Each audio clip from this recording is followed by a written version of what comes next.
ever, or would you ever act? And I don't mean like inappropriately. I mean, yes, like, I mean, would you ever act like professionally? Well, would you like to go first? I probably wouldn't. I don't know. I did act in high school. I did, I guess, 6 musicals. Maybe if the opportunity came up and I saw something that I really liked to do, I would do it. But I really don't know what acting professionally would be like, so I wouldn't be opposed to it. But it's probably not the direction I'm headed right now. I did a lot of technical theater. My brother was on stage, and I ran the soundboard and made sure he didn't sound awful. But I think my first real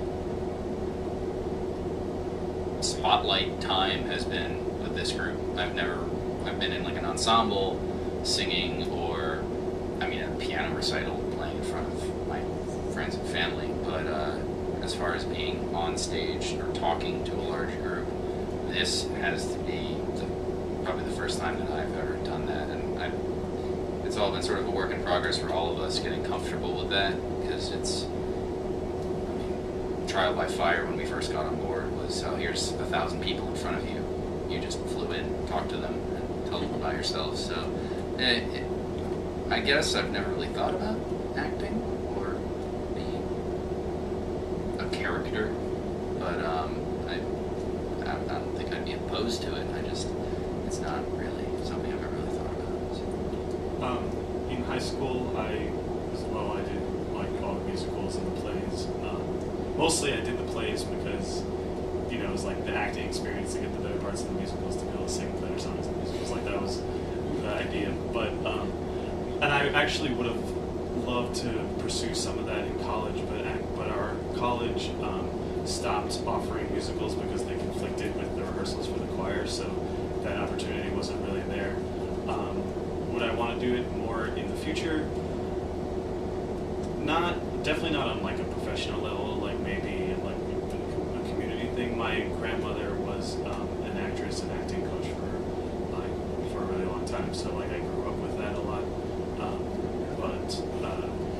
But nothing. But like this, like Chase was saying, this when you're on stage, you have lines and you have direction from the director, and this is much more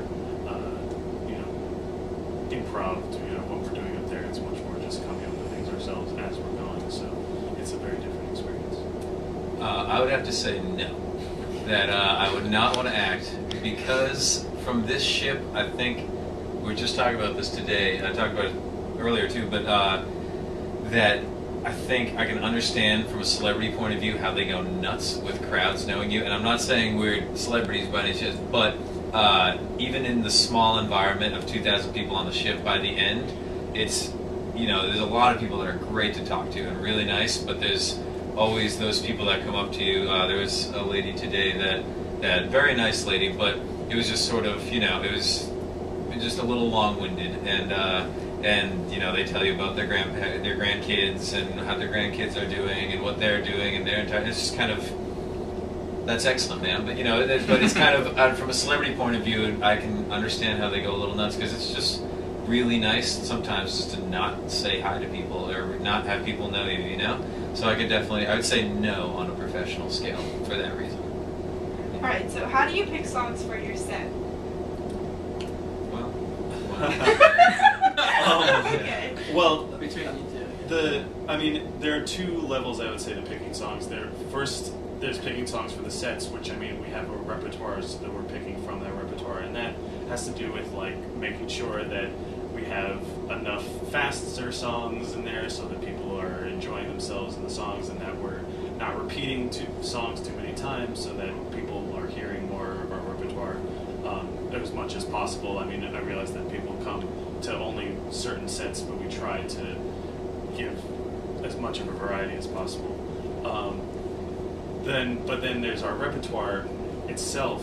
Picking songs for that often has to do with either like what someone will get inspired, like to arrange something that they just heard, and they're like, oh, I really we should do the song, and they'll arrange it. And once it's arranged, it's like pretty hard for us to say no, because that's pretty much the hardest part of getting a song prepared, is the actual doing of the arrangement. So that's often how we choose songs. But sometimes it's like if we feel like we need another song for a certain genre, we'll look into stuff. Especially with these cruises, with the older crowd that we've had on these cruises, our repertoire used to be for a much younger crowd, but we've beefed up our doo-wop a lot, so that was very intentionally looking for those sorts of songs to arrange. So How do you, wait, no, how long does it take you to arrange a song, usually? it really varies. Occasionally, like especially with like the doo-wop stuff, it can be very fast because a lot of it is already vocal on very simple patterns and stuff. There is one arrangement I once did took me like a month of solid work on it. That was for our larger group. And then we also been working on a Beach Boys medley, which we never quite finished, but that's something that I started working on my junior year of high school, and have only recently like gotten to a point where I'm satisfied with where it was.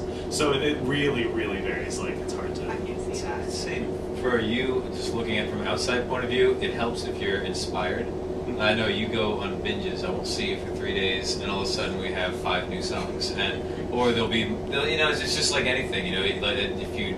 If you're really inspired and you want to do something, and you can go do it easily. But yeah, sometimes it's sort of just I don't want to arrange. You just did 5 songs, or that song you don't like the song, even if everybody else likes it. It's kind of hard. Or you start going in a direction and you realize that it's not really working, and you don't know what else to do, so you put it on the side for a while and you come back. Like there's a lot of different variables that affect that. Also, but those really easy doo-wop songs can take as little as like a day. Why do Full Swallow Love took you 20 minutes to put together or something like that? Yeah, I mean there's a couple are just like really, really easy. It just really depends. It depends on the song.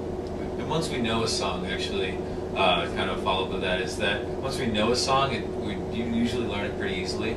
There's a few songs. Once You Love Me takes long. A lot of the slower, crunchy, very in-depth songs take a long time, but the doo-wop, we pretty much just read it, and it's just memorizing it that's difficult.